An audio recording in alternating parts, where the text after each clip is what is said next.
जी, नमस्कार। तो जो हाल ही में एग्ज़ाम हुए थे मार्च में डीएसएसबी, पीआरटी, डीओई 42/21 के, तो हम उसके क्वेश्चन सर डिस्कस करेंगे, वो भी पार्ट बी के। तो हम जानते हैं जो एग्ज़ाम थे ये वाले वो 7 मार्च से शुरू हुए थे।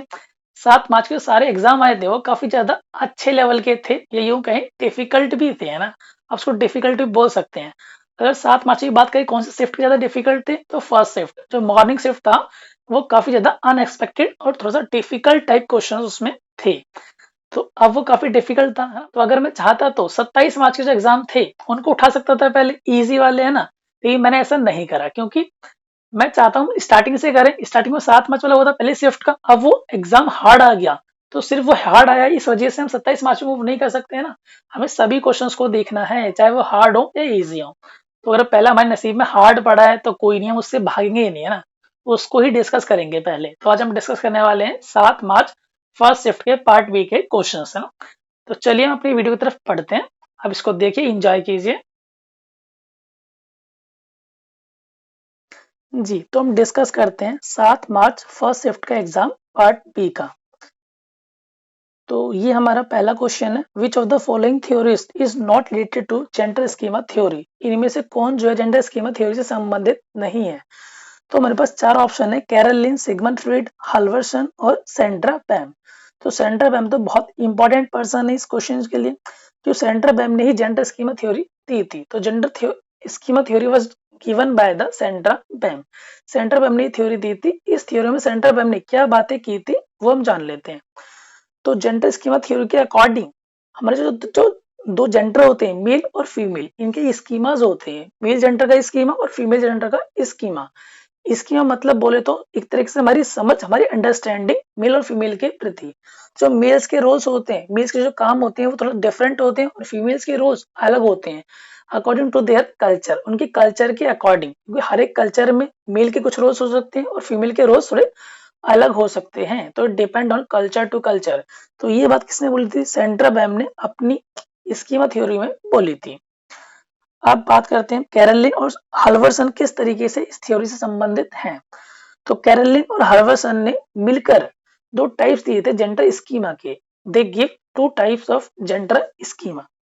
अब थर्ड हमारा कौन है? Sigmund Freud. तो सिगमंड फ्रॉइड जो है इस थ्योरी से, इस स्कीमा थ्योरी से बिल्कुल भी संबंधित नहीं है, बल्कि ये कहा करते थे कि gender development depend on the anatomy. Anatomy मतलब शारीरिक बनावट। जो मेल की बनावट होती है, मेल का जो स्ट्रक्चर होता है वो फीमेल की बॉडी से अलग होता है। तो क्योंकि इन दोनों का डिजाइन जो है, फीमेल बॉडी और मेल बॉडी का डिजाइन अलग अलग है, इसलिए जेंडर डेवलपमेंट भी क्या होता है? अलग अलग होता है। तो अकॉर्डिंग टू फ्रूइड या फिर Sigmund Freud, gender development depend on the anatomy of body. Body की शारीरिक बनावट पर डिपेंड करता है। तो आप सोच रहे होंगे कि मैंने इतने सारा बोल दिया, आप लोगों को कैसे याद रहेगा? तो ये सारा जो है मैंने तुम्हारे लिए लिख कर भी लाया हूँ, है ना? तो नेक्स्ट स्लाइड में देख लेते हैं कि मैंने आप लोगों के लिए क्या लिखा है। तो ये हमारा जेंडर स्कीमा थ्योरी। तो जेंडर स्कीमा थ्योरी हम सब जानते हैं किसने दी थी? Introduce by the Sandra Bem. तो सेंड्रा बैम ने थ्योरी दी थी। फिर कैरल एंड हल्वर्सन, इन दोनों ने क्या किया था? Two types of gender related schemas. On the other hand, Freud stress on the influence of anatomy on gender development. तो फ्रूइड ने जेंडर डेवलपमेंट मतलब जो फोकस किया था किस बात पर किया था? On anatomy of body. तो बॉडी की एनाटॉमी पर या बॉडी की शारीरिक बनावट पर। मेल का जो स्ट्रक्चर होता है फीमेल बॉडी से अलग होता है, इसलिए इनके जो फंक्शन होते हैं, रोल्स होते हैं, वो भी अलग अलग हैं। बल्कि इसकी वजह ऐसा कल्चर पर डिपेंड ऐसा कुछ नहीं, अकॉर्डिंग टू फ्रूइड। ठीक है, तो हम देखते हैं अपना next question, question number second. तो ये है, what is birth trauma. Birth trauma क्या होता है? तो बेबी के बर्थ के दौरान कुछ इंजरीज आ जाती है ना, बॉडी बॉडी जो टिश्यूज होते हैं, ऑर्गन होते हैं, वो डैमेज हो सकते हैं। बच्चे के या मदर के, किसी के भी हो सकते हैं। दोनों ही केस में हम बोलते हैं इसको बर्थ ट्रॉमा। बर्थ ट्रॉमा, तो बर्थ ट्रॉमा क्या होता है? Injury sustain at the time of birth. Birth के समय जो इंजरीज होती है हमको उसको बोलते हैं बर्थ ट्रॉमा। तो हालांकि ऑप्शंस बहुत इजी इजी है। यहाँ बोल रहा है 15 डेज आफ्टर बर्थ, है ना? बर्थ के 15 दिन के अंदर होता है, या with in 55 days of birth, तो नहीं। At the time of birth, yes, ये बिल्कुल करेक्ट है। तो बर्थ ट्रॉमा मतलब ऐसी इंजरीज जो बर्थ के समय होती हैं। तो ये हमारा ऑप्शन बिल्कुल सही है। बाकी इसमें तो आपको एक प्रूफ की जरूरत भी नहीं है ना, फिर भी एक लाइन मैंने आपके लिए लिखी है, वो देख लेते हैं। तो birth trauma, injury sustain at the time of birth, या फिर damage of tissue and organ, organ या टिश्यू का डैमेज होना, वही क्या कहलाता है, बर्थ ट्रॉमा कहलाता है at the time of birth, birth के समय। अब देखते हैं अपना क्वेश्चन नंबर थर्ड जी। तो what is rough and tumble play? तो rough and tumble play involves dusts, wrestling, hitting, chasing. तो सबसे पहले हमें जानना पड़ेगा रफ एंड टम्बल प्ले क्या होते हैं। ये कुछ इस तरह के प्ले हैं जिसमें बच्चा थोड़ा सा एनर्जेटिक होता है या एक्टिव होता है ना। बच्चों की स्ट्रेंथ, मूवमेंट और सोशल स्किल्स अच्छी होती है इसमें। बच्चों की जो स्ट्रेंथ पावर है थोड़ी सी बढ़ती है, उसको हम रफ एंड टम्बल प्ले कहते हैं। जैसे कि कबड्डी हो गया, टग ऑफ वार हो गया, या हिटिंग हो गया, या खो खो। इस तरह के जो गेम्स होते हैं, मेनली हम बोले तो आउटडोर गेम्स है ना, outdoor games mainly rough and tumble play की कैटेगरी में आते हैं। तो इसमें क्या होता है, बच्चे की स्ट्रेंथ डेवलप होती है। जैसे कबड्डी वो खेलेगा तो मैं उसको गिराऊंगा, वो मुझको गिराएगा, तो हम दोनों की जो स्ट्रेंथ है, जो झेलने की क्षमता है, वो थोड़ी सी बढ़ेगी। तो बच्चा पावरफुल होता है हल्का सा, या उसको स्ट्रेंथ मिलती है ना। तो आपने देखेंगे जो मिडिल क्लास फैमिली के बच्चे होते हैं, या जो थोड़े गरीब फैमिली के बच्चे होते हैं, उनमें स्ट्रेंथ काफी अच्छी होती है ना। उनकी स्ट्रेंथ अच्छी क्यों होती है, क्योंकि वो रफ एंड टम्बल प्ले ये वाले गेम्स काफी खेलते हैं वो, है ना। कबड्डी, खो खो, या बाहर के गेम जो भी है, भाग दौड़ या चेजिंग करना किसी को, ये सब वो खेलते रहते हैं। थोड़े से बच्चे वो स्ट्रांग होते हैं ना, in comparison to rich family children. जो थोड़े अमीर फैमिली के बच्चे होते हैं, वो आपने देखा होगा, मतलब थोड़ी सी उनके चोट लगते ही, हल्का सा स्क्रैच आते ही, हल्का सा खरोच आते ही, उनको नानी दादा दादी सब याद जाते हैं ना। क्योंकि वो तो सारे दिन क्या करते हैं, वीडियो गेम्स में लगे रहते हैं। तो अगर आप वीडियो गेम्स में लगे रहेंगे, पूरे दिन लूडो कैरम बजाएंगे, तो स्ट्रेंथ पावर कहाँ से आएगी। तो रफ एंड टम्बल प्ले हमको पावर देते हैं, स्ट्रेंथ देते हैं, है ना। तो मतलब इन प्लेस को भी हमें इंकरेज करने चाहिए, है ना। तो रफ एंड टम्बल प्ले में क्या क्या आता है, रेसलिंग, हिटिंग, चेजिंग, तो बिल्कुल ये तीनों ही आते हैं। अब एक बार हम इसका स्लाइड देख लेते हैं। नेक्स्ट स्लाइड पर क्या लिखा है, rough and tumble play increase strength, movement and social skills. इसके एग्जांपल्स क्या हैं, climbing, wrestling, hitting, kabaddi, chasing, hitting. अच्छा, हिटिंग दो बार आ गया, चलो कोई बात नहीं। Tug of war, tug of war आप जानते होंगे, रस्सा कस्सी, एक तरफ से हम लोग खींचते हैं, तरफ से अपोजिट पार्टी खींचती है। तो यहाँ पर भी बच्चे की स्ट्रेंथ डेवलप होगी। तो आई होप आप ये क्वेश्चन समझ गए होंगे, है? तो अब चलते हैं अपने नेक्स्ट क्वेश्चन नंबर 4 की तरफ। तो ये हमारा क्वेश्चन नंबर 4 है, how many stages are there in child birth? बच्चे के बर्थ में कितनी स्टेजेस होती हैं? तो यहाँ पर मेनली 4 स्टेजेस होती हैं, देयर आर 4 स्टेजेस। तो ये हमारा करेक्ट आंसर है। अब एक बार देख लेते हैं 4 स्टेजेस कौन कौन सी होती हैं और इनमें क्या क्या होता है। तो स्टेजेस ऑफ बर्थ कितनी होती हैं, 4 होती है। First, slow opening of cervix, birth of baby, separation of baby and mother, last first 2 hours after birth, birth के बाद के शुरुआती 2 आवर्स, है ना। तो पहला देख लेते हैं स्लो ओपनिंग ऑफ सर्विक्स। तो जो साइंस बैकग्राउंड से होंगे वो जानते होंगे, फीमेल रिप्रोडक्टिव सिस्टम होता है, उसमें सबसे जो आउटर पार्ट होता है उसको हम बोलते हैं वजाइना। वजाइना से जस्ट इनर पार्ट जो होता है उसको हम सर्विक्स बोलते हैं, और सर्विक्स से अंदर वाला पार्ट होता है यूटेरस। तो यूटेरस में ही बेबी का डेवलपमेंट भी होता है ना। ये थोड़ी साइंस की बात है, अगर आपको समझ आ रही है तब ठीक है, वरना कोई नहीं, इतनी टेंशन मत लो, ठीक है। तो स्लो ओपनिंग ऑफ सर्विक्स, तो सर्विक्स के थ्रू ही बच्चे का जो है बर्थ होगा, है ना। बच्चे का बर्थ होगा सर्विक्स से होता है, वजाइना से बच्चा जो है बॉडी से बाहर निकलेगा। तो स्लो ओपनिंग ऑफ सर्विक्स, तो डॉक्टर का पहला ही काम क्या होता है, सर्विक्स को स्लोली स्लोली ओपन करना। तो slow opening of cervix. Second stage क्या हो गई, बर्थ ऑफ बेबी, बेबी का जन्म, ये सेकंड स्टेज कहलाती है चाइल्ड बर्थ में। अब थर्ड स्टेज क्या है हमारी, separation of baby and mother, mother और बेबी की बॉडी को सेपरेट करना। हम सभी जानते हैं बेबी जो है मदर बॉडी से कनेक्ट होता है through a disc like structure. जो मैं सारे वर्ड बोल रहा हूँ ये बिल्कुल एग्जैक्टली 10th की साइंस में लिखे हुए हैं, है ना। तो डिस्क लाइक स्ट्रक्चर होता है, उसे हम प्लेसेंटा बोलते हैं। तो प्लेसेंटा से मदर बॉडी और बच्चे की बॉडी कनेक्ट होती है, बच्चे को फूड वगैरह इससे ही मिलता है ना। लेकिन जब बच्चा जो है फीमेल बॉडी से बाहर निकल गया है, तो हमें जो कनेक्शन है तोड़ना पड़ेगा। तो जो एक रस्सी सी टाइप कुछ भी कह लो अपन, मदर बॉडी से जो कनेक्ट होती है बच्चे की, जो बाद में जाके नाभि कहलाती है ना, ये वाला पोर्शन हमारा कनेक्ट होता है ना मदर बॉडी से। तो ये कोड के थ्रू होता है, एक रस्सी के थ्रू होता है, उस कोड को हम बोलते हैं अम्बिलिकल कोड, है ना। तो मतलब प्लेसेंटा से अटैच होता है ये, है ना। अगर आपको प्लेसेंटा अटैच याद रहता है तो ठीक है, अगर आपको अम्बिलिकल कोड याद रहता है तब भी आपकी नॉलेज एक्स्ट्रा बढ़ेगी, साइंस के क्वेश्चन, जीके क्वेश्चन भी कर पाओगे आप ना। वरना कोई नहीं, ऐसी कोई खास बात नहीं। आप जानते हैं कि separation of baby and mother, mother को और बेबी की बॉडी को सेपरेट करना होता है। वो जो अम्बिका कोड सा होता है, रस्सी सी होती है, उसको काट दिया जाता है और बेबी की बॉडी अलग हो जाती है मदर की बॉडी से, है ना। तो बिल्कुल इजी, अगर आप इजी आसानी से समझना चाहते हैं तो। फिर फोर्थ स्टेज, तो फोर्थ स्टेज हमारी क्या है, फर्स्ट 2 आवर्स आफ्टर बर्थ। तो बर्थ के बाद के जो पहले 2 आवर्स होते हैं वो बहुत इंपॉर्टेंट होते हैं। क्यों? क्योंकि इसमें तरह तरह के बच्चे पे टेस्ट किए जाते हैं कि जो बच्चा जो है बाहर के एनवायरमेंट में आकर अच्छे से रह पा रहा है या नहीं रह पा रहा है, अपने आप को एकोमोडेट कर पा रहा है या नहीं कर पा रहा है, मतलब बाहरी वातावरण को बच्चा झेल पा रहा है या नहीं झेल पा रहा है, ठीक है। तो यहाँ पर हम कुछ टेस्ट करते हैं, APGR टेस्ट, APGAR टेस्ट। तो इस टेस्ट को हम बच्चे के बर्थ के तुरंत बाद, है ना, 1 मिनट बाद करते हैं और दूसरा टेस्ट हम करते हैं 5 मिनट बाद। तो मतलब APGR जो है 2 टाइम होता है ये वाला टेस्ट, है ना। एक कब, बर्थ के जस्ट 1 मिनट बाद, दूसरा बर्थ के 5 मिनट बाद। तो APGR में हम क्या क्या बच्चे में चेक करते हैं कि बच्चे में क्या क्या चीजें अच्छे से फंक्शन कर रही है या नहीं कर रही। तो पहला हमारा ए मतलब अपीयरेंस, थोड़ा मैंने आगे पीछे लिख दिया है, कोई बात नहीं। तो अपीयरेंस, अपीयरेंस मतलब स्किन कलर, बच्चे का स्किन कलर कैसा है, तो अपीयरेंस। फिर हमारा सेकंड है पी मतलब पल्स। तो हम बच्चे का पल्स चेक करते हैं, पल्स मतलब हार्ट रेट, बच्चे का जो हार्ट है वो अच्छे से बीट कर पा रहा है या नहीं कर पा रहा, तो हार्ट बीट उसकी जो है ठीक से चल रही है या नहीं चल रही।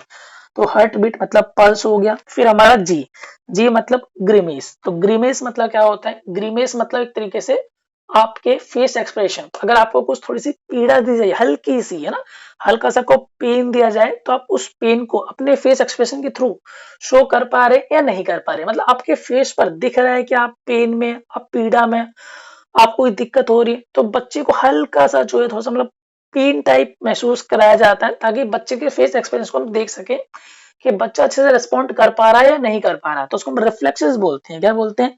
रिफ्लेक्सेस। तो यहाँ पर बच्चे के रिफ्लेक्सेस चेक हो जाते हैं, ग्रीमेस। फिर हमारा आता है ए, दोबारा से एक्टिविटी। तो एक्टिविटी मतलब मस्कुलर टोन्स, बच्चे की जो मसल्स हैं वो अच्छे से वर्क कर पा रही हैं या नहीं कर पा रही हैं, तो उसको हम एक्टिविटी बोलते हैं। तो बच्चे के हाथ पैर या जो मसल्स हैं वो थोड़ा सा मूव कर पा रही है या नहीं कर पा रही है, तो ये चेक कर लिया जाता है। फिर हमारा लास्ट आता है आर मतलब रेस्पायर। रेस्पायर मतलब ब्रीथिंग रेट। यहाँ पर बच्चे का जो है ब्रीथिंग रेट चेक किया जाता है कि ये बच्चा जो सांस ले रहा है या एयर को इन और आउट कर रहा है, जो उसका सांस लेने का दर है, ब्रीथिंग रेट है, वो नॉर्मल बच्चों की तरह है या नहीं है। तो इसमें हम ये चेक करते हैं। तो मतलब ये सारे 5 टेस्ट हम करते हैं, है ना, और रेटिंग देते हैं।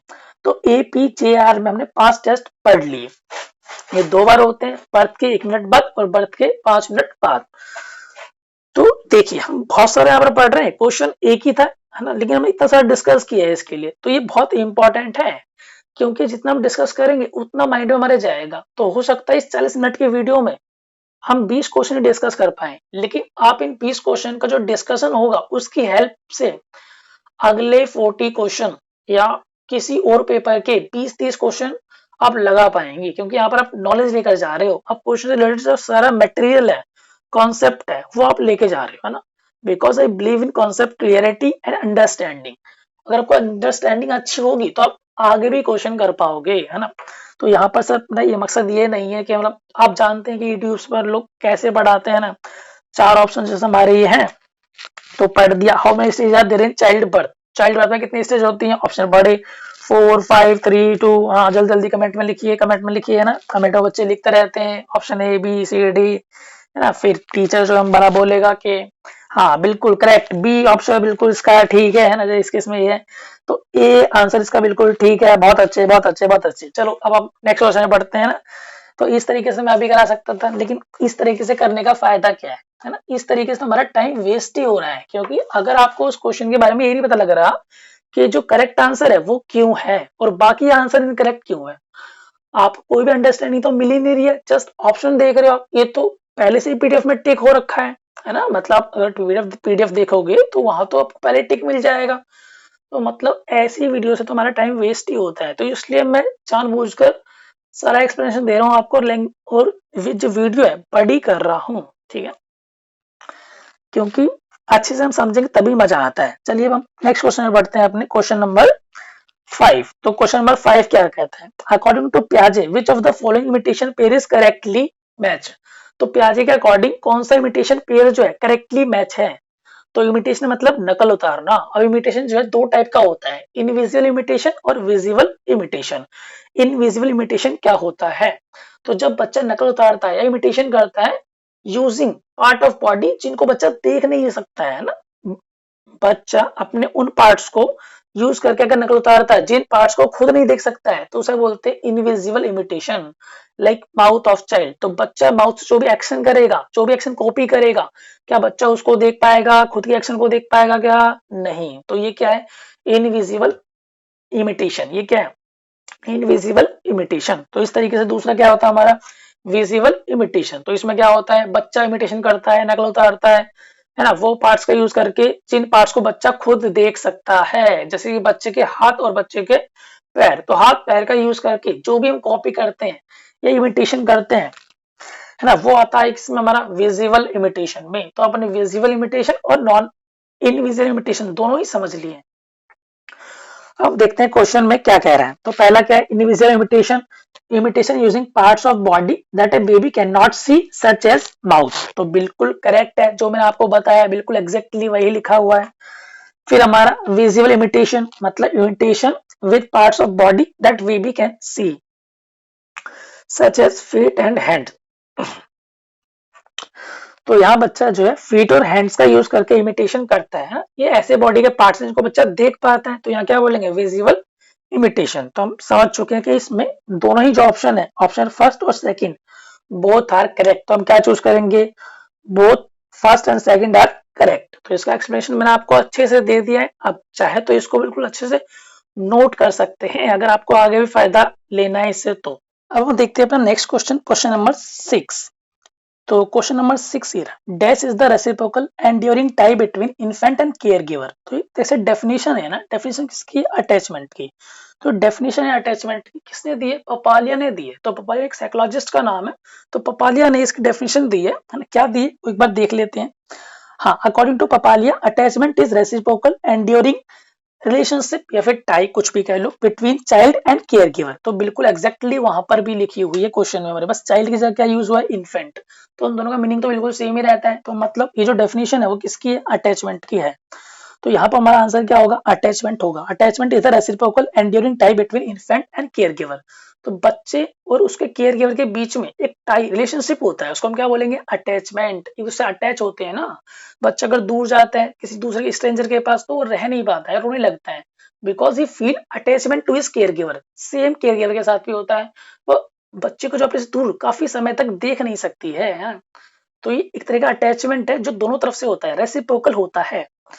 तो देखो, हालांकि अगर हमको पता ना हो कि डेफिनेशन किसने दी है किसने नहीं दी, तब भी हम इसका आंसर टिक कर सकते हैं ना, जरूरी नहीं है एग्जैक्टली हमको डेफिनेशन पता होना चाहिए, नहीं।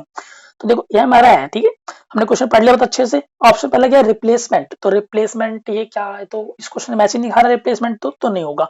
एग्रीमेंट, तो बच्चे और केयर गिवर के बीच एग्रीमेंट कैसा होगा यार, एग्रीमेंट कोई प्रॉपर्टी थोड़ी चल रही है यहाँ पर। पनिशमेंट, तो पनिशमेंट तो बिल्कुल नेगेटिव टर्म है, पनिशमेंट तो नेगेटिव टर्म है, और हमारा क्वेश्चन पॉजिटिव है तो आंसर पॉजिटिव होना चाहिए। तो इसका मतलब attachment is the correct answer. तो यहाँ पर करेक्ट आंसर क्या होगा हमारा, अटैचमेंट। तो हम देखते हैं next question, question number 7। Question number 7, ये डैश सीक्स टू मेजर, ये बहुत इंपॉर्टेंट क्वेश्चन, ये बहुत इंपॉर्टेंट क्वेश्चन है हमारे लिए। Dash seeks to measure quantitative differences in cognitive abilities by using tests that indicate or predict cognitive abilities। तो ये हमने पढ़ लिया। ऑप्शंस क्या है, बिहेवियरिस्ट अप्रोच, बेली अप्रोच, साइकोमेट्रिक अप्रोच और पियाजेटियन अप्रोच। तो ये सारी अप्रोचेस क्या होती हैं वो एक बार हम देख लेते हैं। देखो क्वेश्चन ये देख लेना, उसने क्या पूछा है, क्वांटिटेटिव डिफरेंस। क्वांटिटेटिव मतलब नंबर्स में क्वांटिटेटिव डिफरेंस पूछा है कॉग्निटिव एबिलिटीज का, ठीक है, 1 2 ऐसे नंबर्स होते हैं ना। तो पहला हमने पढ़ा बिहेवियरिस्ट अप्रोच। तो बिहेवियरिस्ट अप्रोच क्या होते हैं, तो बिहेवियरिस्ट अप्रोच आप जानते होंगे कुछ थ्योरीज तो जो स्किनर ने दी है, पेवलव ने दी है, तो बिहेवियरिज्म पे बेस्ड थी ना बिहेवियरिस्ट थ्योरी। तो वहां पर क्या था कि लर्निंग किस तरीके से होती है, तो एक तरीके से लर्निंग का कौन सा वहां पर एस्पेक्ट बताया जाता है, ये कॉग्निशन का, समझ का कौन सा एस्पेक्ट बताया जाता है वहां पर, क्वालिटेटिव। वहां पर क्वालिटी की बात करी जाती है कि लर्निंग कैसी हो रही है, ठीक हो रही है नहीं हो रही। तो मतलब behaviourist approach talks about qualitative approach है ना, तो क्वालिटेटिव नहीं, हमको क्या चाहिए, क्वांटिटेटिव, जो नंबर्स में बताता हूँ 1 2 ऐसे इस तरीके से। तो सेकंड हमारा क्या है, बेले अप्रोच या बेले स्केल। तो बेले अप्रोच या बेले स्केल जो है एक फीमेल साइकोलॉजिस्ट के नाम पर रखा गया है ना, मतलब जिसने बनाया था, डिस्कवर किया था। तो इसमें हम क्या देखते हैं, to identify developmental delay, monitor progress. तो हम दो काम करते हैं, आइडेंटिफाइंग डेवलपमेंटल डिले, बच्चे का डेवलपमेंट हो रहा है क्या, उसमें डिले तो नहीं हो रहा है। जो नॉर्मली 4 साल का बच्चा करता है, क्या वो हमारे केस में 6 साल का बच्चा वो काम कर रहा है ना, मतलब बच्चे का जो डेवलपमेंट है वो डिले तो नहीं कर रहा है, ज्यादा समय तो नहीं ले रहा है। तो ये सब चेक किया जाता है और साथ में चेक करते हैं उसका प्रोग्रेस, बच्चा किस तरीके से प्रोग्रेस कर रहा है। नॉर्मल जो बच्चे प्रोग्रेस करते हैं जिस रेट पे, क्या ये वाला बच्चा भी उस रेट से प्रोग्रेस कर रहा है, तो इसका नॉर्मल कंडीशन चल रही है। तो अब बच्चे का प्रोग्रेस हम चेक करते हैं, तो दोनों ही बातों से हमें पता लग रहा है कि एकदम बच्चे का क्वालिटेटिव डेवलपमेंट दिख रहा है। कैसे देख रहे हैं, क्वालिटेटिव, क्वालिटी वाला है ना, ये क्वांटिटी थोड़ी है, 1 2 ये वाला थोड़ी है। तो मतलब ये भी क्या है, हमारा क्वालिटेटिव डेवलपमेंट या क्वालिटेटिव एस्पेक्ट हो गया हमारा। फिर हम देखते हैं अपना second question, psychometric approach. Psychometric approach क्या होती है, ये होती है क्वांटिफाइड, है ना, ये क्या होती है, क्वांटिफाइड। तो यहाँ पर बताते हैं क्वांटिटी में 1 2 3 है ना, ऐसे इस तरीके से। तो आपने साइकोमेट्रिक अप्रोच के पक्का एग्जांपल पढ़ रखे होंगे, इसके हालांकि बहुत एग्जांपल्स होते हैं, लेकिन मैंने आप लोगों के लिए यहाँ पर 2 लिख रखे हैं सिर्फ, है ना, 1 फैक्टर थ्योरी और 2 फैक्टर थ्योरी। तो 1 फैक्टर थ्योरी किस, 1 फैक्टर मतलब एक फैक्टर, तो ये देखो यहाँ क्या बात कर रहे हैं, क्वांटिफाइड बात कर रहा है, नंबर्स की बात कर रहा है। तो एक फैक्टर, 1 फैक्टर थ्योरी जो किसने दी, अल्फ्रेड बिने ने। सेकंड 2 फैक्टर थ्योरी किसने दी, चार्ल्स स्पीयरमैन ने। तो आपने दोनों ही थ्योरी पढ़ी होंगी। पहली थ्योरी में बात करते हैं जनरल इंटेलिजेंस की, जी फैक्टर की, और 2 फैक्टर में बात करते हैं जी फैक्टर और एस फैक्टर की, जनरल इंटेलिजेंस और स्पेसिफिक इंटेलिजेंस की बात करते हैं। ये तो जो सीटेट का लर्नर होगा, जो सीटेट के बारे में जान रहा है अभी, उसको भी दोनों थ्योरी के बारे में पता होगा। तो ये दोनों थ्योरी जो है साइकोमेट्रिक अप्रोच के अंडर ही आती है। तो इसका मतलब साइकोमेट्रिक अप्रोच जो है क्वांटिफाइड होती है ना, जो क्वांटिटेटिव डिफरेंसेस देखती है हमारी कॉग्निटिव एबिलिटीज में। तो मतलब ये हमारा बिल्कुल करेक्ट आंसर है। अब अगर प्याजे की बात करें, तो प्याजे ने भी जो अपनी थ्योरी दी थी वो भी किस पे बेस्ड होती है, क्वालिटी पे, बच्चे की क्वालिटी पे, कि इस साल का बच्चा ये कर सकता है, वो कर सकता है, प्री ऑपरेशन ऑपरेशन जो आपने पढ़ा होगा, तो उसकी भी क्या है, क्वालिटेटिव वाली बात की है, उसने क्वालिटी पे बात करी है। तो हम ये क्वेश्चन हमने कर लिया। हम देखते हैं अपना नेक्स्ट क्वेश्चन, क्वेश्चन नंबर 8। तो क्वेश्चन नंबर 8 क्या कह रहा है, इन कंटेक्स्ट ऑफ बेले स्किल। तो बेले स्किल्स अभी भी पढ़ के रहे हैं, उसके बारे में क्वेश्चन पूछ रहा है। इन कंटेक्स्ट ऑफ बेले skills of infant development which of the following pair is correctly match. तो कौन सा पेयर जो है करेक्टली मैच्ड है। तो पहला ऑप्शन क्या है हमारा, 3 मंथ। तो 3 मंथ का जो बच्चा होता है, turn from back to side, back से साइड में टर्न हो जाता है। अगर वो अपनी बैक के बल लेटा है तो टर्न होके टर्न हो सकता है, मतलब ठीक है। तो 3 मंथ का बच्चा ऐसा करता है, हाँ बिल्कुल करता है ना। तो नॉर्मल डेवलपमेंट की बात में भी यही कहा जाता है ना। तो 9 मंथ, अब 9 मंथ में raise self to standing position, अपने आप को बच्चा जो स्टैंडिंग पोजीशन में ले आता है और खड़ा हो सकता है। हालांकि वो सहारा ले सकता है, सोफे का सहारा या बेड का सहारा, इनका सहारा लेकर वो अपने आप को स्टैंडिंग पोजीशन में ले आता है। कब, 9 मंथ के आसपास। तो ये बिल्कुल दोनों बातें जो है बिल्कुल करेक्ट है। तो बोथ फर्स्ट एंड सेकंड दोनों ही बातें यहाँ पर क्या है, करेक्ट है। हम देखते हैं अपना नेक्स्ट क्वेश्चन, क्वेश्चन नंबर 9 जी।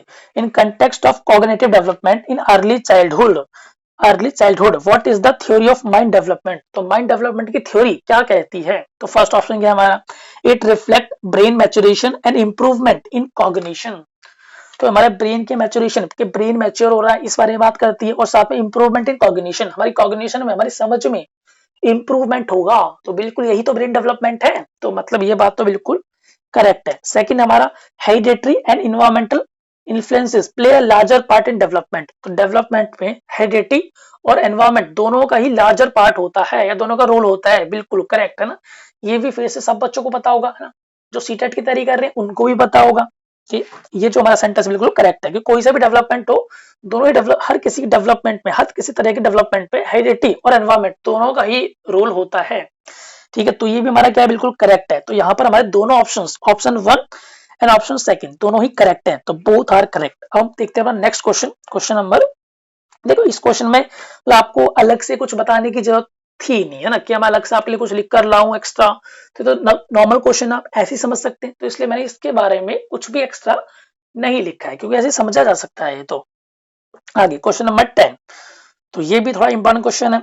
तो dash is the cluster of characteristics used to describe himself. अपने आप को, या अपने आप के बारे में डिस्क्राइब करने के लिए जो क्लस्टर ऑफ कैरेक्टरिस्टिक्स होता है, खूबियों, हमारी जो कैरेक्टरिस्टिक्स हैं, हमारे जो फीचर्स है, खूबियां हैं, उनका ग्रुप, वो क्या कहलाता है, तो वो कहलाता है सेल्फ डेफिनेशन। सेल्फ डेफिनेशन, तो ये सारे वर्ड क्या होते हैं एक बार हम देख लेते हैं ना। तो हमारा देखो पहला क्या है, सेल्फ कॉन्सेप्ट। सेल्फ कॉन्सेप्ट अपने बारे में खुद की perception, who we are as a person, है ना। अपने बारे में खुद की perception, who we are as a person. तो आप देख रहे होंगे कि मैंने यहाँ पर मतलब कैसे लिख रखा है ना, कहीं हिंदी कहीं इंग्लिश, तो वो तो कोई बात नहीं है ना, वो अपना डिपेंड करता है, जैसे आपके माइंड में उस टाइम आ रहा है ना, उसको जस्ट ऐसे ही नोट कर दो, लिख दो, लेकिन लिख जरूर लो, है ना। इससे हमको क्या रहता है, याद रहता है ना। तो यही मैं कहना चाहूंगा, अगर आप मतलब अच्छे से पढ़ रहे हैं, नोट कर रहे हैं, वीडियो देख रहे हैं, तो आप इसको जो है अपनी कॉपी में कहीं भी, अगर मतलब अगर आपको ये कंटेंट अच्छा लग रहा हो, मतलब ठीक सा लग रहा हो, तो आप इसको नोट जरूर कर लें अपनी कॉपी में, क्योंकि इससे क्या होगा, आपको जो है लंबे समय तक याद रहेगा। ठीक है, तो एक बार आप वीडियो पॉज कर इसको नोट भी कर सकते हैं ना, नोट करने से आपका फायदा होगा। चलो एक बार देख लेते हैं, सेल्फ कॉन्सेप्ट अपने बारे में खुद की परसेप्शन। हमारी अपने बारे में खुद की क्या परसेप्शन है, who we are as a person, है ना, हम अपने बारे में क्या सोचते हैं, या एज ए पर्सन हम कैसे हैं। तो देखो ये चेंज होने में टाइम लेता है, it takes time to change, इतनी जल्दी चेंज नहीं होता है, it takes time to change. ठीक है, हम अपने बारे में क्या सोचते हैं, है ना। फिर अगला क्या है हमारा, सेल्फ एस्टीम। तो सेल्फ एस्टीम क्या है, feeling we have about our self. हमारी खुद के बारे में क्या हमारी फीलिंग्स हैं, क्या फीलिंग्स है, लाइक बिलीव इन सेल्फ, क्या हम अपने आप पर भरोसा करते हैं, खुद पर भरोसा करते हैं कि मैं ये काम कर सकता हूँ, या हमारा सेल्फ कॉन्फिडेंस कैसा है ना। और एक्सेप्ट फेलियर, अगर हम फेल भी हो जाते हैं, तो क्या हम अपने फेलियर को एक्सेप्ट करने के लिए तैयार हैं, है ना। तो ये सारी बातें कहाँ आती है, सेल्फ एस्टीम में। तो देखो सेल्फ कॉन्सेप्ट जो है वो थोड़ा सा ब्रॉडर टर्म है, ब्रॉड टर्म है ना। ये किससे बना होता है, सेल्फ डेफिनेशन से ही बना होता है ना। अभी चलो आगे पढ़ेंगे तब देखेंगे। तो सेल्फ कॉन्सेप्ट थोड़ा ब्रॉडर टर्म है, जो इतनी जल्दी चेंज नहीं होता है, it takes time to change. तो जो सेल्फ एस्टीम है वो can change time to time, तो टाइम टाइम चेंज होती रहती है। जैसे कि मान लो हमारे घर में कोई दिक्कत चल रही है, फाइनेंशियल या किसी भी तरह की दिक्कत हो सकती है, तो उस केस में हमारा जो सेल्फ एस्टीम है, सेल्फ मोटिवेशन है, या बिलीव इन अवर सेल्फ है, वो अपने आप ही थोड़ा सा लो हो जाता है। तो उस टाइम क्या होता है, सेल्फ एस्टीम हमारा क्या हो जाता है, लो हो जाता है ना। और वहीं अगर हमने अभी कोई टेस्ट दिया है, मान लो हमारे 100 में से 80 नंबर आ गए, 80 मार्क्स आ गए, तो हमारा जो सेल्फ कॉन्फिडेंस है या सेल्फ एस्टीम है वो अपने आप ही क्या हो जाएगा, हाई हो जाएगा। तो अगर हम अगला टेस्ट देते हैं, हमको कम आता हो, फिर भी हम उसमें अच्छा स्कोर कर पाएंगे। तो इसका मतलब जो हमारा सेल्फ मोटिवेशन है, या बिलीव इन अवर सेल्फ है, या सेल्फ एस्टीम है, वो टाइम टाइम चेंज होती रहती है। कभी लो होता है हमारा सेल्फ एस्टीम, कभी हाई होता है ना। तो हाई सेल्फ एस्टीम होता है तो काम को अच्छे से कर पाते हैं। समझ गए, सेल्फ कॉन्सेप्ट सब बड़ा टर्म है, और self esteem time time change होता रहता है। अब देखते हैं अगला टर्म, सेल्फ आइडियल। तो सेल्फ आइडियल क्या होता है, आइडियल आप जानते हैं, मतलब जैसे हम अपने आप को देखना चाहते हैं, लाइक विराट कोहली या कोई भी आपका रोल मॉडल हो सकता है, आप उसको अपना आइडियल मानते हो ना। कोई भी एक्टर हो सकता है, क्रिकेटर हो सकता है, कुछ भी हो सकता है। तो सेल्फ आइडियल मतलब the way we would like to be, the way we would like to be, हम अपने आप को कैसा बनाना चाहते हैं या कैसा देखना चाहते हैं, तो वो क्या हमारा सेल्फ आइडियल है। अब अगला पॉइंट हमारा क्या, सेल्फ डेफिनेशन। तो बिल्कुल ये तो जो हमसे क्वेश्चन ही पूछा गया था। तो सेल्फ डेफिनेशंस क्या होती है, cluster of characteristics need to describe himself. अपने आप को डिस्क्राइब करने के लिए, है ना, जो हम अपनी खूबियों का इस्तेमाल करते हैं, जो अपनी कैरेक्टरिस्टिक्स बताते हैं, उनका ग्रुप क्या कहलाता है, सेल्फ डेफिनेशंस। तो बहुत सारी सेल्फ डेफिनेशन से मिलकर ही हमारा क्या बिल्ड होता है, सेल्फ कॉन्सेप्ट बिल्ड होता है। तो सेल्फ डेफिनेशन से हमारा क्या होता है, सेल्फ कॉन्सेप्ट बिल्ड होता है। समझ रहे हो, सेल्फ डेफिनेशन मतलब जो भी हमारी खूबियां है उनका ग्रुप, है ना, उनके बारे में बात करते हैं। तो इन ग्रुप से ही तो हमारी क्या बनेगी, सेल्फ कॉन्सेप्ट बनेगा, अपने बारे में क्या सोच पाएंगे। ठीक है, तो सेल्फ डेफिनेशन की हम डेफिनेशन समझ गए। Cluster of characteristics need to describe himself. आगे आता है हमारा सेल्फ कंसर्न। सेल्फ कंसर्न कि आप अपने आप को लेकर कितने चिंतित हो, कितना आप अपने बारे में सोचते हो, मतलब अपने घाटे फायदे के बारे में सोचना, अपने घाटे फायदे के बारे में सोचना कि आप अपने आप को लेकर किस तरीके से कितना चिंतित हो, क्या क्या आप सोचते हो। लाइक जैसे हम एग्जाम के लिए प्रिपेयर कर रहे हैं, है ना, तो हम सोचते हैं यार एग्जाम में इस बार नहीं हुआ तो हम क्या करेंगे ना, अगली बार बहुत अच्छे से मेहनत करेंगे, अगली बार पक्का मुझे लाना है ना। या फिर इसी बार का हम सोचते हैं कि इस बार तो मुझे ऐसे ऐसे मेहनत मेहनत करनी है ना, यहाँ से मैं ऐसे नोट्स बनाऊंगा, ये वीडियो देखूंगा, या घर पे इस तरीके से बुक्स पढ़ूंगा, ये मेहनत करूंगा, लेकिन मुझे इस बार जो है नंबर लाना ही है, क्योंकि यार नंबर ला लिया तो मतलब बड़ा मजा सा आ जाएगा, है ना। और अगर यार नहीं आ पाया तो फिर से वही हर साल के ताने, है ना। तो आप सब जानते हैं सेल्फ कंसर्न मतलब अपने खुद के बारे में चिंतित रहना, अपने बारे में भी सोचना, है ना, कि अगर मैंने ये करा तो यार क्या फायदे हो सकते हैं, क्या नुकसान होते हैं, है ना। मतलब अपने एक बारे में समझ बना लेना, अपने आप के लिए चिंता महसूस करना, उसे हम क्या बोलते हैं, सेल्फ कंसर्न बोलते हैं। तो अपने घाटे फायदे के बारे में सोचना। तो आई होप आपको ये सारे जो टर्म है वो क्लियर हो गए होंगे। तो अब देख लेते हैं हमारा ये क्या था, self definition the cluster of characteristics used to describe himself. तो अपने आप को डिस्क्राइब करने के लिए जो कैरेक्टरिस्टिक्स का क्लस्टर या ग्रुप इस्तेमाल करते हैं उसको क्या बोलते हैं, सेल्फ डेफिनेशन बोलते हैं। भाई सेल्फ कंसर्न अलग होता है, कॉन्सेप्ट अलग होता है। सेल्फ मोटिवेशन, खुद को मोटिवेट रखना है ना, जो इंट्रिंसिक मोटिवेशन भी बोल दिया करते हैं मुझे इसको, है ना। तो बिल्कुल हम ये वाला क्वेश्चन समझ गए हैं। तो क्वेश्चन हमारे 10 जो है कंप्लीट हो गए। देखो आप लोग भी जानते हो कि इस तरह की वीडियो बनाने में ना थोड़ा सा टाइम लगता है यार, है ना। तो ये सारा कंटेंट में ढूंढना, है ना, तो इसको ढूंढने मुझे 2-3 दिन लगे। तो 3 दिन में मैंने इस कंटेंट ढूंढा, फिर मैं इसको टाइप किया, है ना, अच्छे से ऑर्गेनाइज किया। फिर पहले क्वेश्चन, फिर उसके आगे आंसर चिपकाना, फिर क्वेश्चन, फिर आंसर, फिर क्वेश्चन आंसर, इस तरीके से पीडीएफ पूरा क्रिएट करना। तो इसमें काफी टाइम गया है यार, है ना? अगर आप चाहते हो कि इस टाइम के बदले आप भी कुछ करो, है ना, तो बस इतना सा ही है कि आप इस वीडियो को जो है लास्ट तक देख लें, क्योंकि अगर आप लास्ट तक देखते हैं तो इसका जो वीडियो का व्यू टाइम होता है वो अच्छा होगा, और यूट्यूब जो है इस वीडियो को आगे भी लोगों को रिकमेंड करेगा, है ना। तो इसलिए मेरे लिए ठीक रहेगा। तो आप इतना सा अगर कर सकें तो अच्छा है। बाकी अगर आप चाहें तो इसको वीडियो को शेयर भी कर सकते हैं। चलो तो हम अब आगे नेक्स्ट क्वेश्चन देखते हैं अपने ना, क्वेश्चन नंबर 11 जी। तो इसमें क्या लिखा है, इन context of psycho social development in childhood what is the positive influence of peer relation. तो दोस्तों के या पीयर रिलेशन के, है ना, दोस्ती के, मेरे ग्रुप के, वो क्या फायदे होते हैं, क्या पॉजिटिव इन्फ्लुएंस होते हैं। तो पॉजिटिव इन्फ्लुएंस बताने हैं हमको। तो पहला ऑप्शन क्या है, as the children begin to move away from parental influence. जैसे ही बच्चा जो है पेरेंटल इन्फ्लुएंस से, मतलब पेरेंट्स की छत्र छाया से थोड़ा सा दूर जाता है, तो peer group open new perspective and free them to make independent judgement. तो जो पीयर ग्रुप होता है वो बच्चे के लिए नया पर्सपेक्टिव ऐड ऑन करता है, और बच्चा जो है इंडिपेंडेंटली खुद के लिए थोड़ा सा जजमेंट ले सकता है। तो ये भी लाइफ में कहीं ना कहीं जरूरी है ना। तो पेरेंटल इन्फ्लुएंस तो हटकर पीयर ग्रुप के साथ बच्चा खुद भी इंडिपेंडेंटली कुछ जजमेंट ले सकता है। तो ये बिल्कुल पॉजिटिव इन्फ्लुएंस है ना, ये पीयर ग्रुप का क्या है, पॉजिटिव इन्फ्लुएंस है। तो ये हमारा बिल्कुल करेक्ट आंसर है। हम देखते हैं सेकंड, क्या सेकंड हमारा करेक्ट है क्या, tendency to reinforce unfavourable attitude towards member of certain racial and ethnic group. तो tendency to reinforce unfavourable attitude, unfavourable मतलब क्या होते हैं, जो हम नहीं चाहते या जो फेवर में नहीं है ना। तो towards the member of certain racial और एथनिक ग्रुप, कुछ रेशियल एथनिक ग्रुप पे अनफेवरेबल कमेंट करना, कमेंट पास ऑन करना, लाइक काले गोरे, है ना, ऐसे कुछ भेदभाव टाइप करना। तो बताओ ये ठीक बात है, गलत बात है, गलत बात है। तो अगर हम इस तरीके के पीयर ग्रुप में रहेंगे, जो मतलब पीयर ग्रुप रेशियल अब्यूज करता हो, किसी को काले गोरे का भेदभाव करता हो, है ना, तो अगर उस पीयर ग्रुप में रहते हैं तो हो सकता है हम भी ऐसी बातें सीख जाएं और हम भी ऐसा ही करने लगे। तो ये पीयर ग्रुप का नेगेटिव इन्फ्लुएंस हुआ, है ना, नेगेटिव प्रभाव हुआ है, और पॉजिटिव इन्फ्लुएंस है। तो बिल्कुल ये जो है नेगेटिव इन्फ्लुएंस है, ठीक है। तो हमारा सेकंड जो है करेक्ट नहीं है। तो ओनली कौन सा करेक्ट है, फर्स्ट करेक्ट है। तो हम यहाँ पर ओनली फर्स्ट ऑप्शन चूज करेंगे। अब बढ़ते हैं अपने नेक्स्ट क्वेश्चन की तरफ, क्वेश्चन नंबर 12। तो इन context of pre operational thought what is symbolic function. तो प्री ऑपरेशन थॉट में सिंबॉलिक फंक्शन क्या होता है। तो प्री ऑपरेशनल थॉट, ये तो पियाजे की सेकंड स्टेज की बात कर रहे हैं, है ना, 2 से 7 इयर्स तक जो होती है। तो पियाजे की सेकंड स्टेज पे क्वेश्चन है। तो पहला क्या है हमारा, एबिलिटी टू यूज सिंबल्स और मेंटल रिप्रेजेंटेशन। तो हमारी एबिलिटी सिंबल्स को यूज करना, या मेंटली रिप्रेजेंटेशन बनाना, या मेंटली इमेज बनाना। लाइक कुर्सी होती है, तो कुर्सी एक बार आपने देख ली, है ना, फिर उसको देखने के बाद हमारे माइंड में उसके सिंबल या उसकी मेंटल इमेज बन जाती है, मेंटल रिप्रेजेंटेशन बन जाती है ना। अगर वो चेयर हमारे सामने अब नहीं भी है, तब भी हम समझ जाते हैं कि हम किसकी बात कर रहे हैं ना। एक बच्चे के सामने अगर चेयर बोलोगे पहली बार तो उसको नहीं पता लगेगा, लेकिन बार उसने देख ली तो उसकी इमेज क्रिएट हो जाती है, उसके माइंड में मेंटल इमेज क्रिएट हो जाती है। तो अब बच्चा अगर अगली बार आप उसको चेयर बोलोगे तो चेयर फिजिकली प्रेजेंट ना हो तब भी वो उसके बारे में सोच पाएगा, समझ पाएगा, ठीक है।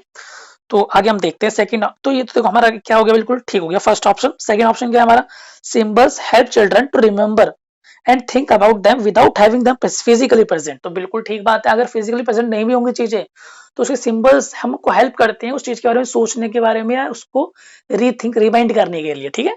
तो बिल्कुल सिंबल्स हमको हेल्प करते हैं चीजों को रिमाइंड करने के लिए। तो बिल्कुल, तो बोथ फर्स्ट एंड सेकंड दोनों ही ऑप्शन जो यहाँ पर बिल्कुल करेक्ट है। तो इसके लिए भी कोई अलग से डेफिनेशन या अलग से कोई एक्स्ट्रा मेटेरियल की जरूरत नहीं है। तो हम बढ़ते हैं अगले क्वेश्चन की तरफ, क्वेश्चन नंबर 13। तो विच of the following statement describe bodily growth and change. तो बॉडीली ग्रोथ एंड चेंज को कौन कौन से स्टेटमेंट जो है डिस्क्राइब अच्छे से या ठीक से करेक्टली करते हैं। तो हमारा पहला क्या, at the age of 1 children begin to lose baby roundness. तो 1 साल के आसपास at the age of 1 children begin to lose baby roundness. तो बच्चे में जो बेबी राउंडनेस होती है, गोल मटोल सा, है ना, तो गोल मटोल सा जो उसका स्ट्रक्चर होता है वो लूज करने लगता है, खोने लगता है ना, and take on slender athletic appearance of childhood. और एक नॉर्मल अपीयरेंस जो बच्चों में होती है उस तरह की अपीयरेंस आ जाती है। तो ये जो है एज के हिसाब से गलत है। तो यहाँ पे एट द एज ऑफ 1 नहीं, एट द एज ऑफ 3 ये काम कब होता है? 3 में होता है, क्योंकि 1 साल 2 साल का बच्चा तो वैसे ही गोल मटोल सा ही होता है पहले भी, है। तो 3 साल के आसपास आकर वो जो है राउंडनेस से हटकर नॉर्मल बच्चों की तरह हो जाता है। तो राउंडनेस मतलब आप सब जानते हैं कि नॉर्मल जो बच्चे का पहले स्टार्टिंग में जो हेड होता है वो उसकी पूरी बॉडी के हिसाब से काफी ज्यादा बड़ा होता है ना, लेकिन 3 साल के आसपास आते आते ये पूरी बॉडी उसकी एक ही साइज में या एक ही शेप में आ जाती है अच्छे से। तो यहाँ पर एट द एज ऑफ 3 होना चाहिए था। तो इसलिए ऑप्शन नंबर फर्स्ट एज की वजह से जो है गलत हो जाएगा। तो एक बार हम आगे स्लाइड देख लेते हैं कि मैंने आप लोगों के लिए इसमें क्या लिखा है। तो फर्स्ट है बॉडीली ग्रोथ एंड चेंज। तो इसमें पहला पॉइंट क्या हमारा? At the age of 3 children lose baby roundness and take on cylinder. तो ये एल है यहाँ पर, टी की जगह एल कर लेना है इसको।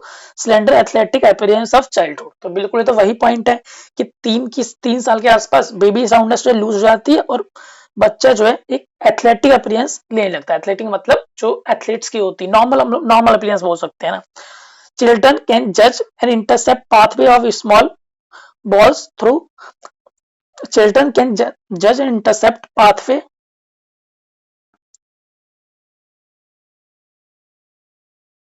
children can judge and intercept pathway of small ball thrown from a distance. तो अगर कुछ डिस्टेंस एक बॉल फेंकी जाए तो बच्चे जो जज कर सकते हैं कि बॉल आगे कहाँ तक जाएगी, है ना। लाइक मान लो अपने एयर में एक बॉल फेंकी है तो बच्चा पता लगा लेगा कि मतलब जज कर सकता है कि बॉल जो है कहाँ तक जाएगी या कहाँ जाकर गिर सकती है। लाइक आपने पतंग के टाइम देखा होगा, 15 अगस्त के टाइम जो है बच्चे पतंगों के पीछे भागते रहते हैं और पता लगाते हैं कि पतंग कहाँ जाके गिरेगी, कहाँ जाके गिरेगी ना। तो अगर बच्चा मतलब छोटा सा है, 5-6 साल का है, तो वो तो जहाँ सोचता है वहां बिल्कुल नहीं गिरती। जैसे वो सोचता है मेरी छत पे आ रही है, मेरी छत पे आ रही है ना, गिर जाती है बाजू वाले की छत में। तो 5-6 साल का बच्चा अच्छे जज नहीं कर पाता है कि जो बॉल है पतंगी है वो कहाँ जाकर गिर सकती है, किस डिस्टेंस तक जाएगी, है ना।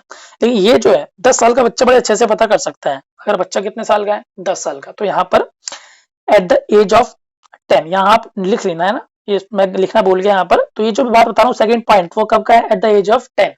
तो 10 साल के आसपास का बच्चा जो होता है वो ये सारी बातें जज कर सकता है। तो अगर बच्चा जो 10 साल के आसपास है तो पतंग पता लगा लेता है कहाँ जाकर गिरेगी ना, उस गली में गिरेगी, कहाँ जाकर गिरेगी। तो बच्चा भाग कर दौड़ के जाता है और पतंग लूट लेता है। ठीक है। तो चिल्ड्रन कैन जज and intercept pathway of small ball from thrown from a distance. तो कुछ डिस्टेंस अगर बॉल फेंकी जाए तो बच्चा अच्छे जज कर पाता है कि बॉल कहाँ जाकर गिर सकती है, कहाँ जाएगी बॉल, है ना। तो ये कब कर पाएगा बच्चा? जब बच्चा 10 साल के आसपास होगा। तो इस क्वेश्चन का अब जो मैं समझा रहा हूँ आपको, ये आगे क्वेश्चन में एक आने वाला है। थर्ड पॉइंट क्या है इसका? At age of 3 children take on slender athletic appearance of childhood. तो ये तो बिल्कुल सेम बात ही है, कोई बात नहीं। Abdominal muscles develop. जो बच्चे की एब्डोमिनल मसल्स होती है, एब्डोमिनल मसल्स वो डेवलप होती है। अब ये एब्डोमिनल मसल्स क्या होती है? जो हमारा स्टमक वाला एरिया होता है वहीं पे होता है एब्डोमिनल एरिया। तो यहाँ की जो मसल्स होती हैं, या आप नौ भाषा में पेट का स्टमक ही कह सकते हैं ना।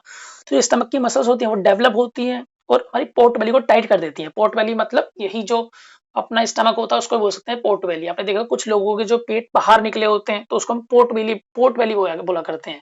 तो सेम चीज बच्चों के साथ भी होती है। जब बच्चा 1 साल का होता है ना, 1-1.5 साल के आसपास होता है, तो बच्चे का जो पेट होता है थोड़ा सा बाहर की तरफ निकला होता है।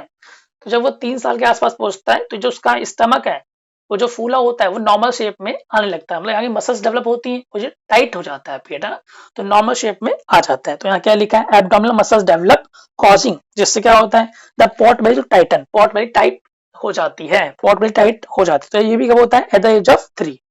अब हम देखते हैं हमारा क्वेश्चन क्या कह रहा था। तो ये था एट द एज ऑफ 3 होना चाहिए, तो इसलिए ये वाला गलत हो गया। सेकंड क्या हमारा? At the age of 3 children abdominal muscles develop and toddler या फिर बच्चे चाइल्ड पॉट में टाइटन। तो उनकी जो पॉट बेली होती है टाइट हो जाती है। तो बिल्कुल ये करेक्ट है और 3 की एज पे ही होता है तो बिल्कुल सही है। तो only second option is the correct. तो यहाँ पर सेकंड ऑप्शन सिर्फ करेक्ट हो गया। हम देखते हैं next question, question number 14। Question number 14 में क्या है? Which of the following is the benefit of friendship for children. तो बच्चों के लिए फ्रेंडशिप का क्या बेनिफिट है या क्या फायदा है? तो पहला ऑप्शन क्या है हमारा? Children enjoy school more with friends. Children enjoy school more with friends. तो बिल्कुल ठीक है, बच्चों को स्कूल में जो है अपने दोस्तों के साथ मजा आता है। ठीक है।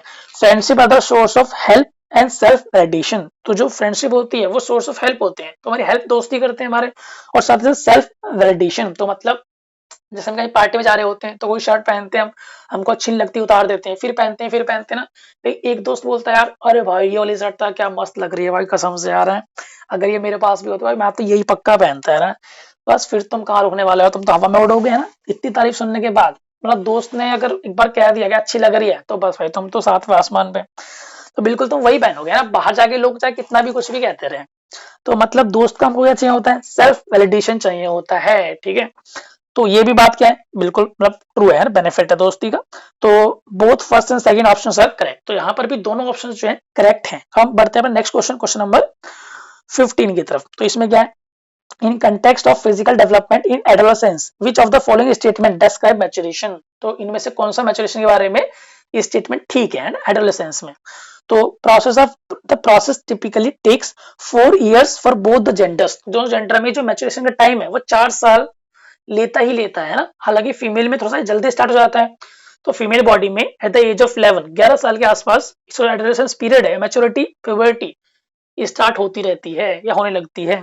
और मेल में ये काम 12 या 13 साल के आसपास होता है ना, लेकिन दोनों में विद इन 4 years 4 साल के अंदर मैच्योरेशन या सेक्सुअल मैच्योरेशन आ जाती है, ठीक है। तो ये वाला जो है बिल्कुल करेक्ट है। फिर हम देखते हैं सेकंड अपना, फिजिकली चेंज या physical change in both boys and girls during puberty include the adolescence growth spurt. तो इस टाइम जो है जो ग्रोथ होती है हमारी एडोलेसेंस ग्रोथ होती है, सेकेंडरी सेक्सुअल कैरेक्टरिस्टिक्स आती हैं वो जल्दी से डेवलप होती हैं, है ना। तो जैसे मेल के केस में क्या होता है, मेल के केस में उनके बियर्ड और मुस्टैच आ जाती है ना, दाढ़ी और उनके मूंछ आती है। तो फीमेल के केस में अलग अलग होता है।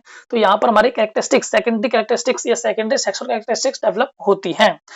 तो ये भी जो बिल्कुल करेक्ट है। तो यहाँ पर मतलब बोथ फर्स्ट एंड सेकंड, तो यहाँ पर भी क्या है, दोनों ऑप्शंस करेक्ट है। थोड़ा बायोलॉजी का क्वेश्चन बनता है, तो दोनों ही ऑप्शन क्या है यहाँ पर करेक्ट है, ठीक है जी। अब देखते हैं अपना क्वेश्चन नंबर 16।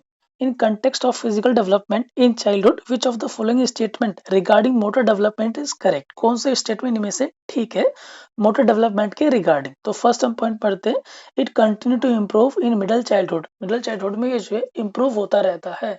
तो बिल्कुल मोटर डेवलपमेंट जो है हर एक एज पे या फिर हर एक नेक्स्ट फेज पर इम्प्रूव ही होते हैं। तो कंटिन्यू टू इम्प्रूव, बिल्कुल ये बात जो है करेक्ट है, ठीक है।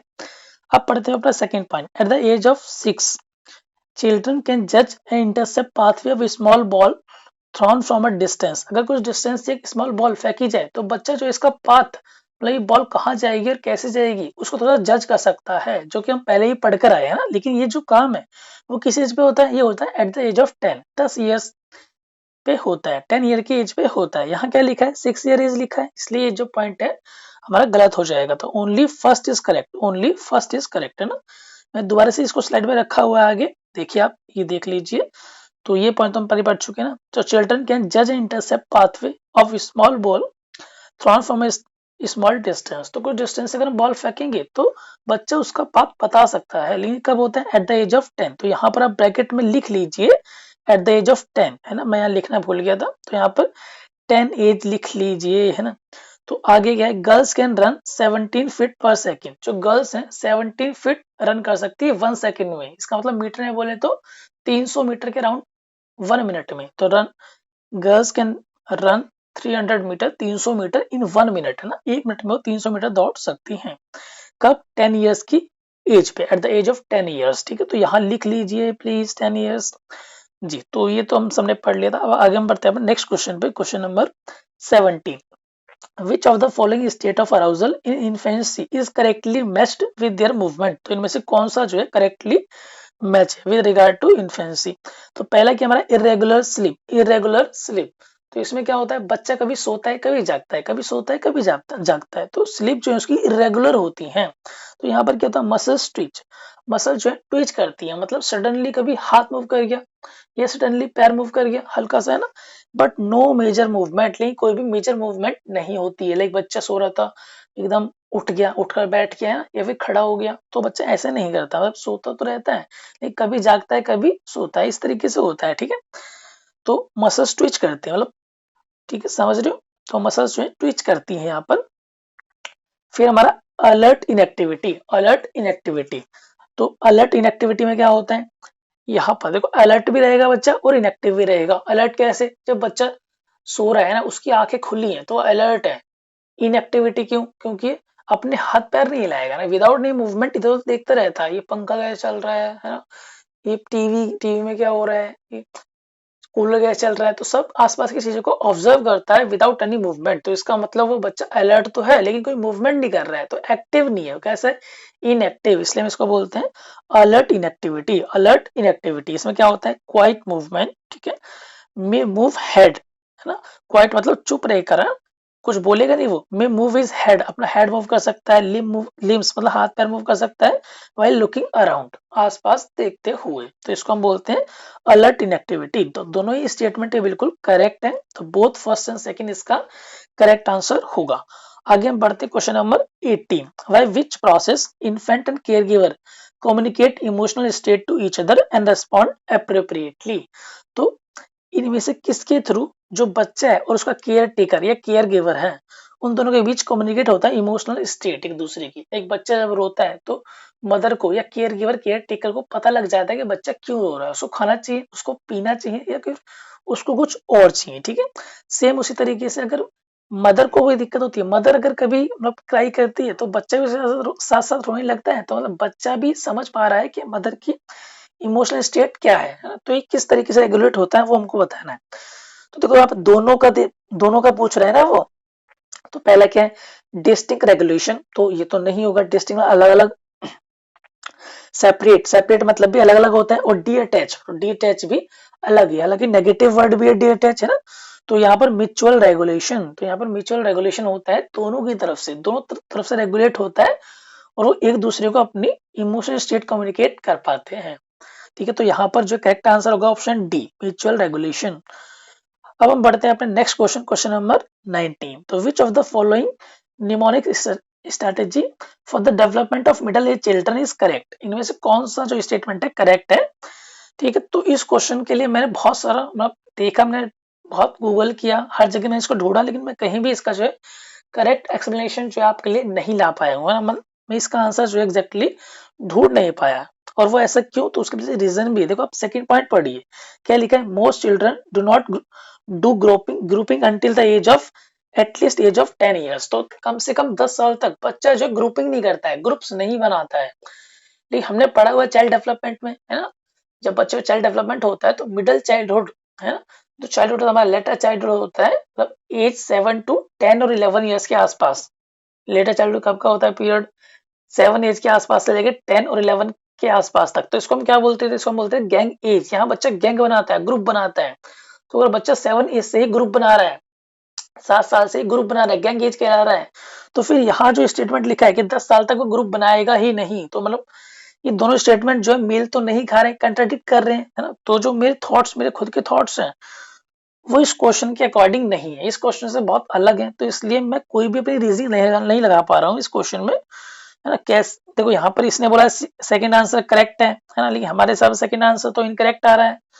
तो इसलिए मैं इसको एक्सप्लेन नहीं कर पा रहा हूँ, तो मैं इसलिए इसको स्किप करना बेटर समझता हूँ, क्योंकि मैं कुछ भी उल्टा सीधा बता के आपको सही प्रूफ करवा दूं तो वो तो अच्छी बात नहीं है ना, वो ठीक नहीं रहेगा। तो इसलिए मैं इसको स्किप करता हूँ। अब बढ़ते हैं अपने नेक्स्ट क्वेश्चन की तरफ, क्वेश्चन नंबर 20।